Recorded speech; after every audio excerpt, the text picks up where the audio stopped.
بسم اللہ الرحمن الرحیم۔ راحیل، پلیز مجھے طلاق مت دو۔ بے شک مجھے گھر کا صرف ایک کونا دے چھوڑو، مگر مجھے طلاق مت دو۔ میری امی ابو برداشت نہیں کر پائیں گے۔ ابو تو دل کے مریض ہیں۔ راحیل، تمہیں اللہ کا واسطہ، بے شک تم دوسری شادی کر لو۔ بے شک مجھے میرے حقوق بھی مت دو، مگر پلیز مجھے طلاق مت دو، مجھے طلاق مت دو۔ یہ کہہ کر ریحانہ راحیل کے قدموں میں گر گئی۔ راحیل نے ٹھوکر مارتے ہوئے کہا، شبانہ کی شرط ہی یہ ہے کہ میں تمہیں طلاق دوں، تو میں تمہیں طلاق دیتا ہوں۔ میں تمہیں طلاق دیتا ہوں۔ رات کے 2 بجے جب وہ اجڑی باپ کے گھر پہنچی تو دروازہ اس کے بوڑھے باپ نے کھولا۔ یہ حالت دیکھ کر باپ نے پوچھا کہ بیٹا راحیل کہاں ہے؟ بابا، راحیل نے مجھے طلاق دے دی ہے۔ یہ سننا تھا کہ ریحانہ کے بوڑھے باپ کی دل کی دھڑکن یکدم بند ہو گئی اور وہ دھڑم سے نیچے گر پڑا۔ آج وہ بہت زیادہ خوش تھا۔ آج اس کی شادی تھی اور پہلی رات بھی تھی۔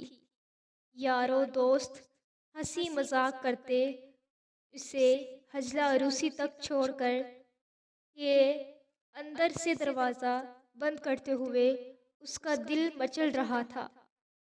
من میں ڈھیروں لڈو پھوٹ رہے تھے۔ جیب میں رکھی سونے کی انگوٹھی کو اس نے ہاتھ سے دبایا اور دلہن کی طرف بڑھ گیا۔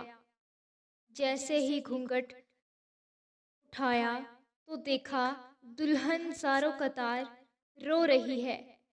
سوچا شاید والدین بہن بھائیوں سے دور ہونے کی وجہ ہے۔ وہ بڑی محبت سے کہا، دیکھیں آپ روئیں نہیں، میں روزانہ آپ کو آپ کے والدین سے ملوانے لے جایا کروں گا۔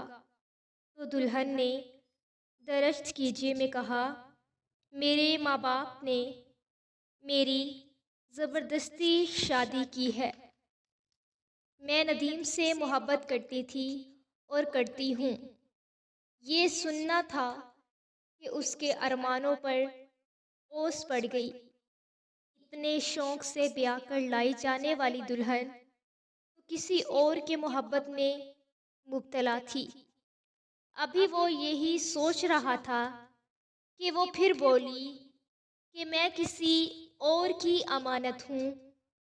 مجھے چھونے یا زبردستی کی کوشش مت کیجیے گا، ورنہ میں ہنگامہ کھڑا کر دوں گی۔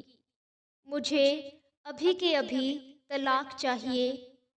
وہ بیڈ سے اٹھا اور 3 لفظ طلاق کے استعمال کیے اور باہر نکل گیا۔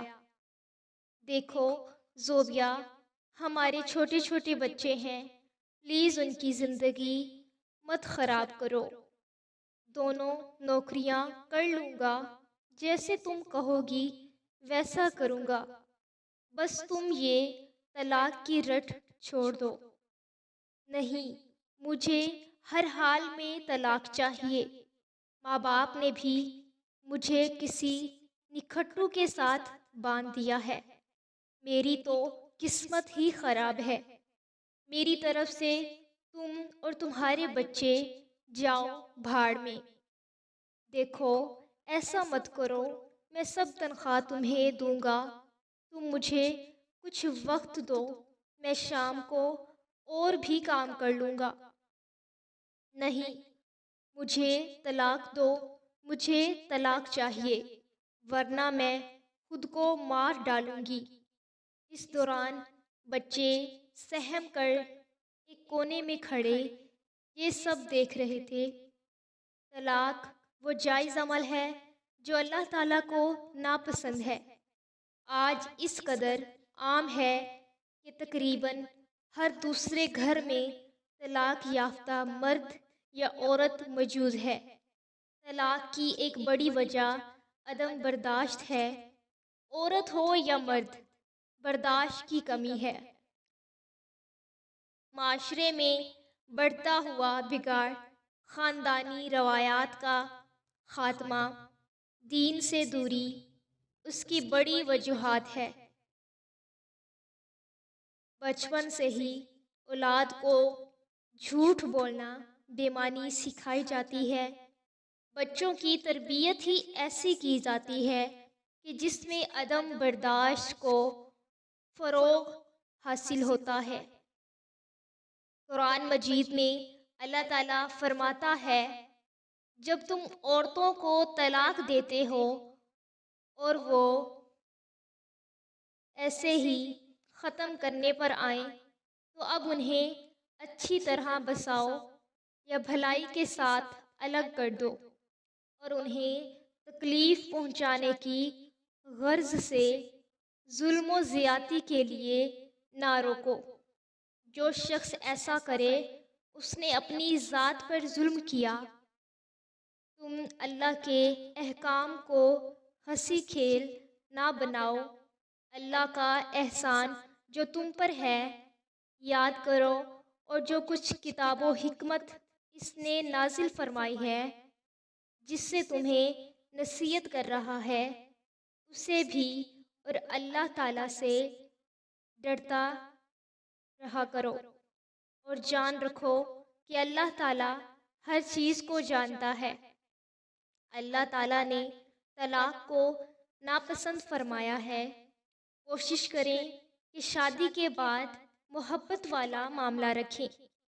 والدین کو بھی چاہیے شادی کرتے وقت بچوں کو پسند ناپسند مد نظر رکھیں۔ اگر معاملات اس حد تک پہنچ چکے ہیں کہ سدھار مشکل نظر آئے تو افہام و تفہیم کے اسلامی تعلیمات کے مطابق علیحدگی اختیار کی جانی چاہیے، اور معاملات عدالت تک جا پہنچیں جہاں دونوں گھرانوں کی عزت داؤ پر لگ جاتی ہے۔